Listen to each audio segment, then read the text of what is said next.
할렐루야. 이원교회 권지천 목사입니다. 오늘 아침에도 같이 잠깐 말씀 묵상하겠습니다. 오늘 아침에는 열왕기하서 7장 말씀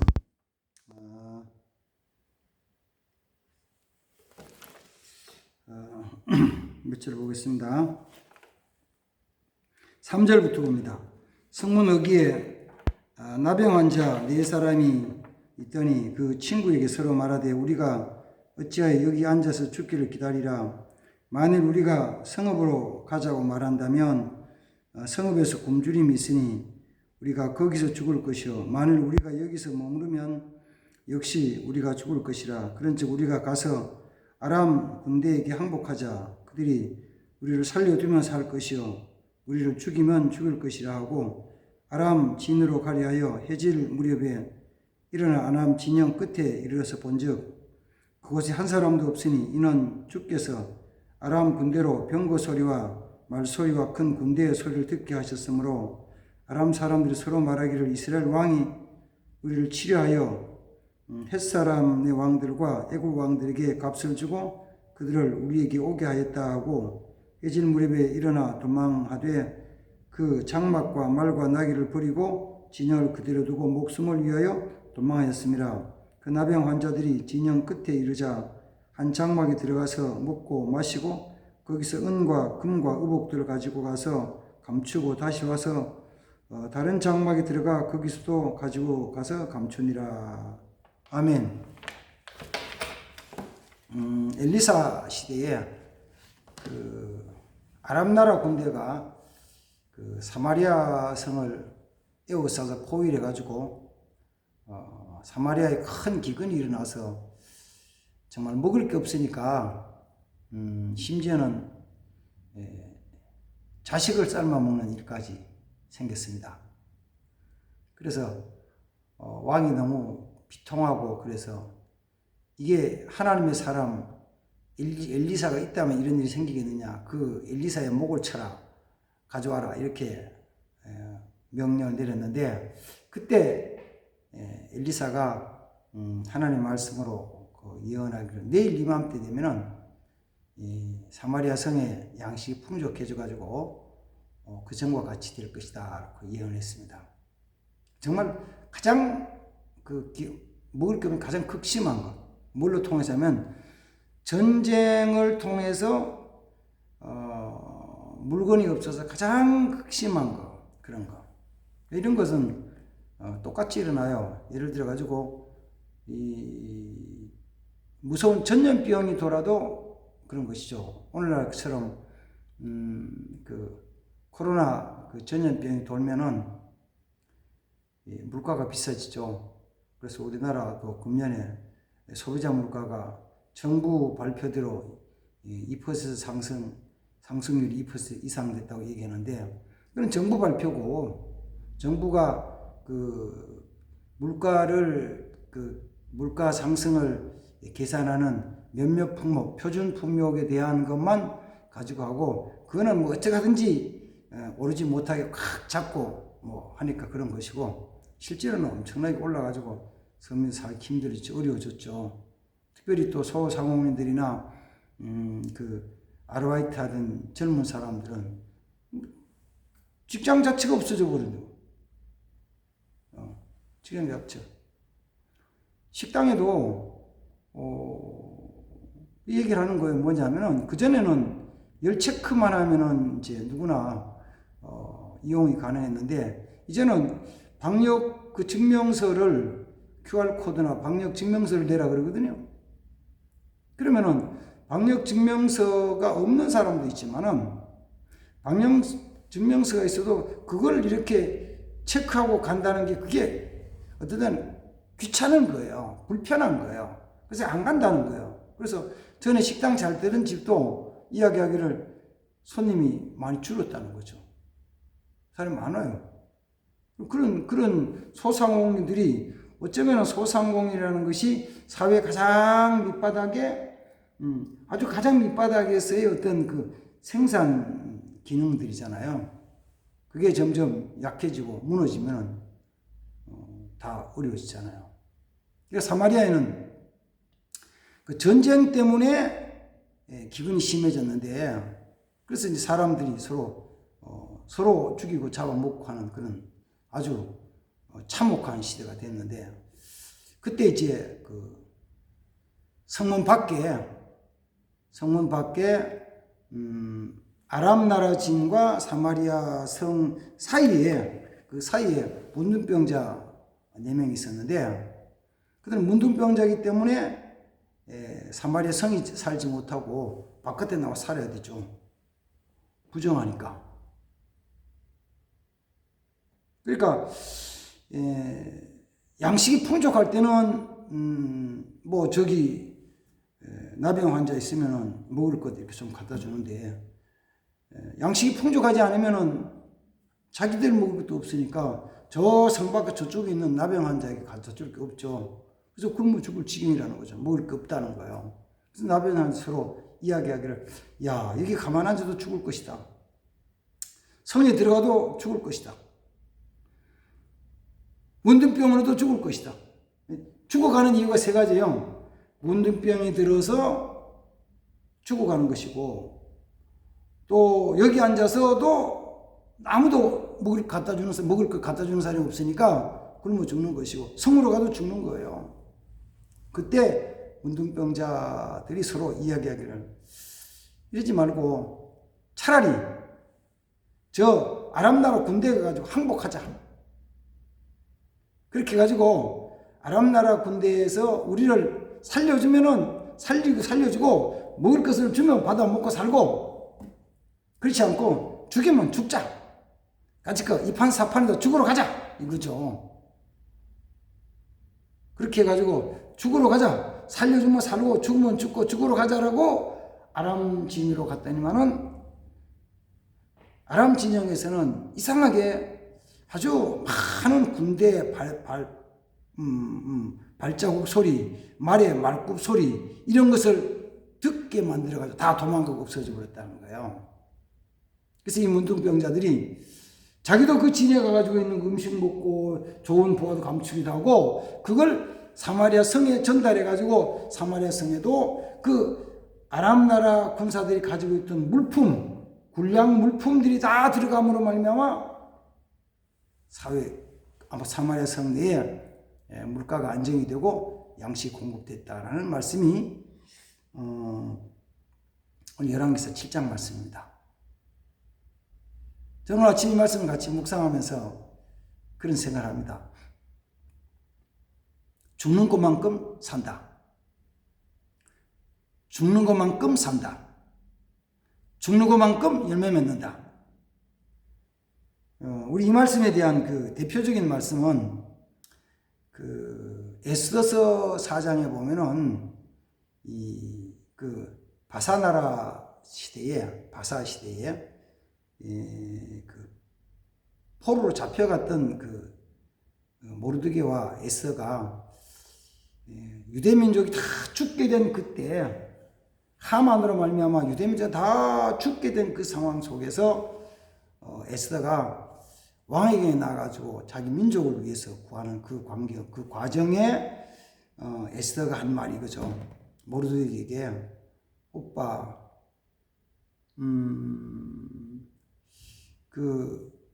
나를 위해서 이 수산성에 있는 모든 유대인들이 3일 동안 먹지도 말고 마시지도 말고 금식기도 해주시오. 나도 내 시녀와 함께 그렇게 금식한 후에 내가 왕에게 나아가는데, 내가 가서 죽으면 죽으리다. 이거지 유명한 말이잖아요. 죽으면 죽으리다. 그래서 3일 금식하고 죽기를 각오하고 왕에게 나갔더니 에스더도 살고 유대민 다 살렸더라. 유대민족 다 살렸더라는 그 말씀. 죽으면 죽으리라는 거. 자, 다시 말할게요. 오늘 저는 말씀 묵상하면서 죽으면 산다. 죽으면 열매 맺는다. 이거예요. 죽는 만큼 산다. 죽는 만큼 열매 맺는다. 이거. 그래서 성경 전체에 보면은 생명은 어디 있냐면은 죽는 데 있어요. 생명은 죽는 데 있어요. 열매는 어디 있냐면 열매는 죽는 데 열매 맺힌다. 그래서 예수님 말씀도 하늘에 미리 그냥 있으면은 그냥 하나로 그냥 있지만, 만약에 그걸 하나 누가 먹어버리면 먹는 끝나버리지만, 그 하나의 밀을 땅에 심으면 땅 속에서 밀이 썩으면서 싹이 나고 죽으면서 싹이 나서 열매 맺는데 많은 열매를 맺을 것이다 말씀하시는 거예요. 죽는 것만큼 살고 죽는 것만큼 열매 맺는다. 예수님께서도 결국은 십자가의 죽으심으로 말미암아 열매 맺는 거예요. 우리에게 생명이 주어진 것은 예수님이 십자가의 죽으심으로 말미암아 열매 맺는 거예요. 죽으시는 거, 포기되는 거, 내가 죽고 내가 포기되고 한 거. 그래서 예수님이 제자들에게 하신 말씀도 결국 그거죠. 누구든지 나를 따라오려거든 자기를 부인하고 자기 십자가를 지고 나를 따라올 것이니라. 그러면 거기 생명이 있다. 거기 산다. 사는 거예요. 사실은 그래서 성경 속에서 승리한 사람들, 성경 속에서 믿음으로 승리한 사람들, 용사를 가만보면 전부 뭘로 통해서 이루어지냐면 죽음으로서 열매 맺는 거예요. 죽음으로서 사는 거예요. 아브라함이 자신이 죽고 이삭이 죽고 그리고 축복의 명문 신앙의 조상이 됐잖아요. 믿음의 조상이 됐잖아요. 이삭이 죽음으로만 믿음의 씨앗이 되잖아요. 축복 씨앗이 되잖아요. 요셉이 종으로 끌려가가지고 거기서 감옥에서 그 다음 보디발의 집에서 죽고 다시 사는 거예요. 제일 밑바닥까지 사랑받는 아들에서 종으로 노예로 팔려가가지고 종이 돼가지고 있다가 억울한 누명을 쓰고 왕의 죄수를 가두는 보디발의 그 감옥에 갇혀서 깊은 감옥에 갇혀서 죽음에까지 들어가서 이제 도저히 세상에서 보면 잊혀진 사람처럼 바깥에 있던 요셉이 보디발의 감옥에 왕의 죄수를 감옥에 갇히고 나니까 세상에 없는 거예요. 죽은 거죠. 그랬더니만은 거기서 살아나는 거예요. 요나가 하나님의 말씀 불순종하다가 깊은 바다에 빠지고 물고기 뱃속에 들어가서 죽었을 때 3일 3년 죽었을 때 그 속에서 하나님 살려주시잖아요. 예수님 말씀하신 것도 인자도 뭐냐 요나처럼 요나가 물고기 뱃속에 3일 3년 있었던 것처럼 인자도 땅 속에서 그렇게 있다가 살아난다. 이게 증거다. 증명이다. 다시 할게요. 죽으면은 생명이 있어요. 죽은 만큼 열매가 맺혀져요. 죽는 만큼. 사실은 그런 거죠.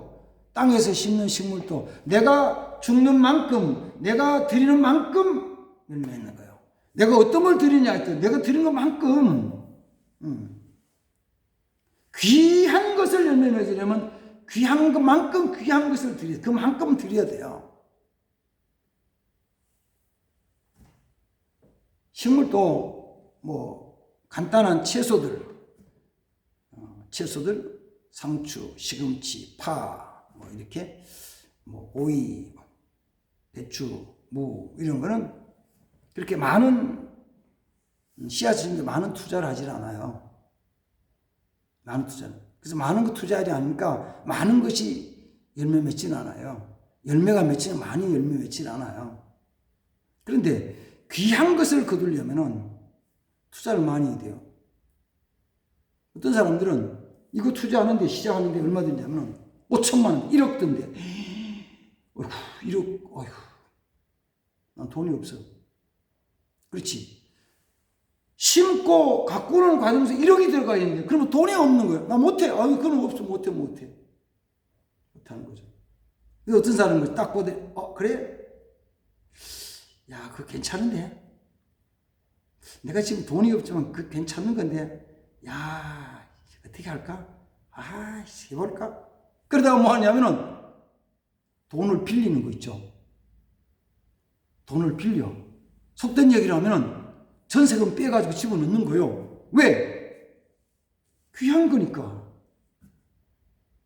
그래서 아주 좀 쉽게 상추 씨를 뿌리고 파 씨를 뿌리고 오이 씨를 심는 사람하고 이거 약초를 재배하고 과수를 재배하기 위해 가지고 특수 작물을 위해 가지고 특 작물을 위해 가지고 5천만 원 1억씩 투자하는 사람하고 결과는요 다르죠. 당연히 다르죠. 투자한 사람하고 배추씨 한 봉지 요거 300원 500원까지 심는 사람하고 어떻게 달라요? 같아요? 다르지? 당연히 다르지. 당연히 다른 거죠. 그걸 위해서 5천만 원 1억을 들이기 위해서 자기가 그래 내가 한다. 내가 죽는 거죠. 갖다 내 귀향을 갖다 땅에 심는 거예요. 죽는 거예요. 그거 하면서 내 땀이 들어가고 내 피가 들어가고 내 눈물이 들어가고 내 노력이 들어가는 것만큼 내가 그걸 투자한 것만큼 나오는 거죠. 드려야죠. 귀한 걸 얻고 싶으세요? 진짜 가치 있고 귀한 걸 얻고 싶으세요? 그럼 어떻게 된다고요? 내가 가장 귀한 것이 죽어져야 돼요. 내가 가장 귀한 것이 피 흘려져야 돼요. 거기에. 그 속에 가장 귀한 것이 피가 흘려져야 돼요. 그러면은 귀한 게 맺혀지죠. 얻어진다는 거예요. 죽으면 열매 맺어요. 죽는 만큼 열매가 맺어져요. 죽는 만큼 살아나요. 어떤 거 심으실래요? 사람은 보통은 생명의 기준에서 생명 잘 안 바치잖아요. 그러니까 생명 얻는 거는 생명을 바쳐서 얻는 거예요. 생명이 죽어서 얻는 거예요. 우리 자녀들도 마찬가지예요. 지금은 자녀들에 대한 것이 기대를 잘 안 하죠. 그러니까 자녀들에 대한 것에 자기를 들이지 않잖아요.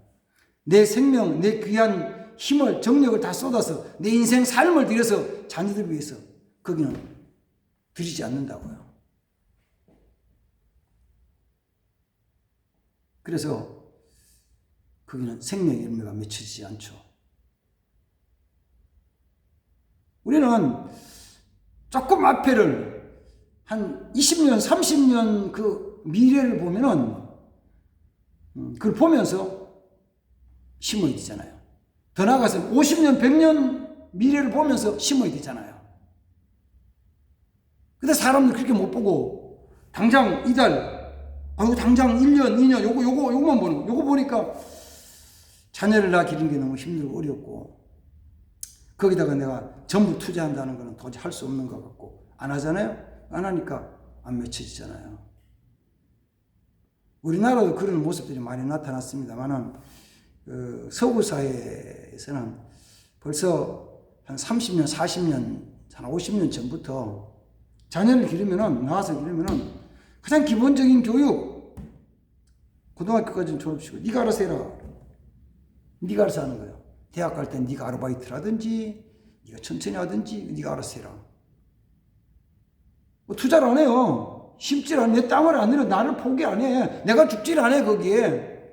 그러면 그 자녀들이 어렵게 힘들게 막 해가지고 어떻게 하면은 그래서 성공을 했어. 그럼 성공을 한 그 자녀가 부모에게 대해서 극진히 섬기고 극진히 효도하나요? 안 하죠. 아버지 인생은 아버지 인생, 내 인생은 내 인생. 아버지는 아버지대로 나는 내대로 살고 그런 사회가 돼가지고 각자 살잖아요. 각자 살아요. 우리나라도 그런 모습으로 바뀌어갔죠. 많이 바뀌었죠. 젊은 부모들이 자녀들에 대해서 희생하고 헌신하고 봉사하는 거 싫은 거죠. 양육한다고 하는 거 싫어하는 거예요. 아이고 내가 왜 그렇게 하냐고. 내 인생을 왜 이렇게 허비하냐고. 내 인생을 허비한대. 내 인생을 허비하는 게 아니고 내 인생이 거기서 그 생명을 위해서 죽는 거예요. 그리고 거기 생명이 싹이 나는 거예요. 생명이 싹이 나요. 그럴 때 우리가 꼭 조심해야 될 한 가지는 딱 있어요. 뭐냐면 그렇게 할 때 그 밑바닥 배경에 반드시 꼭 갖춰야 될 것이 뭐냐면은 주를 믿는 믿음과 사랑이에요. 정말 주님을 위한 사랑이 있어야 돼요. 주님을 위한 믿음이 있어야 돼요. 그게 아니고 다른 쪽에 그 목적과 계획이 있었다면은 나중에 실패하는 거예요. 선한 뜻처럼 보여줘도 선한 일처럼 보여줘도 그 마음 속에 주님을 위한 것이 아니면 실패라는 거예요. 한국 교회에 대한 모습은 이런 것이죠. 한 40년 전 50년 전 70년대 80년대 한국교회가 성장 막 할 때 교회 성장이 목회적인 꿈이잖아요. 50명 100명 돼가지고 6개월 되고 1년 되고 3년 되면 50명 100명 탁 돼가 와 이제 성공적인 목회 시작되고 하는데, 그게 이제 하나님 믿는 믿음과 사랑에서가 아니고 내 교회에 대한 것만 하다 보니까 내 교회, 우리 교회. 목사인 내가 우리 교회가 부흥해야 된다는 걸 쫓아가다 보니까 어떤 때는 우리 교회는 부흥이 안 되고 옆에 교회가 부흥이 되면 은근히 좀 배가 아픈 거죠. 그래서 어떤 현상이 생기냐면은 우리 교회 새로운 신자가 오면 너무 감사한 거예요. 만약에 새로운 신자가 저 어떤 작은 회사라도 경영하는 그런 어떤 기업인 사장님은 귀한 분 오셨지. 오신 거잖아요. 근데 나중에 저쪽 옆에 교회 있던 분이 우리 교회 오신 거예요. 그럼 옆에 저 교회 나리는 교인이 우리 교회에 올 때 뭔가 저쪽에서 문제가 있는 거죠. 무슨 문제가 있든지 문제가 있는 거예요. 근데 우리 교회 오면 무조건 좋은 거예요. 할렐루야 감사합니다. 귀한 집사님으로서 감사한 거지. 그럼 반대로 우리 교회에 있던 그런 집사님이 저쪽 교회 갔다. 그럼 어떨까요? 우리 할렐루야 감사합니다요. 그 집사님 어떤 집사님일까요? 그 사람은 피스메이커가 아니고 트러블 메이커야. 그 사람은 아주 문제를 일으킨 사람이야. 아주 그냥 좀 신앙생활 하는데 막 여기저기 막 문제가 너무너무 많아. 그래서 우리 교회에서 정리 잘 안 되고 부딪혀서 간 거야 이래야 되잖아요. 그래서 간 사람은 좋은 사람이요, 나쁜 사람이요? 나쁜 사람처럼 되어버려요. 우리 교회 온 사람은 좋은 사람 되어버린 거예요. 누구를 위해서? 나만 위해서 하는. 그게 나만 위한 게 아니고 나를 위한 것이 아니고 그렇게 말고 정말 하나님의 영광을 위해서 정말 믿음 안에서 내가 포기하고 죽어지고 낮아지면은 나도 살고 다른 사람을 살리는 역사가 나타난다. 열왕기하서 오늘 7장 속에서 문둥병자들이 내가 죽으려고 아람 진으로 갔을 때 그 아람 진으로 간 건 죽으러 갔지만 죽는 게 아니고 자기도 살고 사마리아도 살리는 거. 예수님이 십자가에 죽으실 때 죽으심으로 끝나는 것이 아니고 예수님도 부활하시고 많은 사람을 살리는 거. 이 죽으면 산다. 죽으면 열매 맺는다. 죽는 만큼 열매 맺는다. 이 믿음 가지시기 바랍니다. 이게 없으면 결국은 나 중심으로 사는 거예요. 내가 살기 위해서. 내가 죽지 않고 내가 살기 위해서. 어떻게 보면은 별거 아닌 것도 내가 죽기 싫어. 자존심도, 체면도, 명예도, 그 다음 또 사람 눈치 보는 것도 비난하는 거 다 싫어. 그런 거 다 싫은 거야. 오직 그냥 내가 살아. 내가 살기 위해서 살면은 죽는다. 내가 그리스도를 위해 죽으면 산다. 주님 말씀이잖아요. 누구든지 자기 목숨을 구원하자면 그건 잃을 것이고 나와 복음을 위해서 내 그 생명을 잃으면 산다. 산다. 주님 약속의 말씀. 살고 싶습니까? 죽으십시오. 기독교의 진리입니다. 열매 맺고 싶습니까? 죽으십시오. 죽는 만큼 열매 맺혀집니다. 죽는 만큼 열매 맺혀져요. 그런 삶이 되기를 주의 이름으로 축복합니다. 아멘. 그러고 하나님 아버지, 사마리아 성문 앞에 앉았던 4명의 나병 환자들이 죽으면 죽으리라는 믿음으로 아람 진으로 갔을 때 저들도 살고 사마리아도 살리는 놀라운 역사를 나타냈습니다. 우리 주님이 역시 십자가의 죽으심으로 말미암아 주님도 부활의 영광 얻을 뿐만 아니라 우리 같은 나 같은 죄인도 살려주시는 구원의 역사를 이루셨습니다. 하나님 아버지, 우리도 살기 위해 사는 것이 아니라 주의 복음을 위해서 죽는 자리에 들어가서 나도 살고 다른 생명을 살리는 귀한 역사가 있게 하옵소서. 주여 함께 하옵소서. 예수님의 이름으로 기도합니다. 아멘. 아멘. 감사합니다.